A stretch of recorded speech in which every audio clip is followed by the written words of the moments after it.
Hi అండి. మైదా, white sugar వాడకుండా పిల్లలకు బాగా నచ్చేలా ఈ మినీ చాకో చిప్ కుకీస్ని ట్రై చేయండి.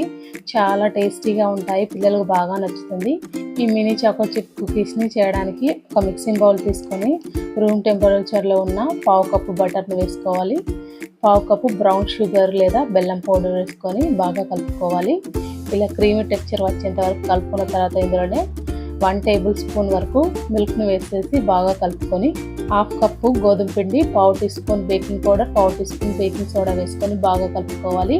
ఇందులోనే పావు కప్పు వరకు చాకో చిప్స్ని వేసుకొని బాగా కలుపుకొని బేకింగ్ పేపర్ వేసుకున్న ఒక ట్రేని తీసుకొని రెడీ చేసుకున్న పిండిలోంచి కొద్ది కొద్దిగా పిండిని తీసుకొని చిన్న చిన్న బాల్స్ లాగా చేసుకోవాలి.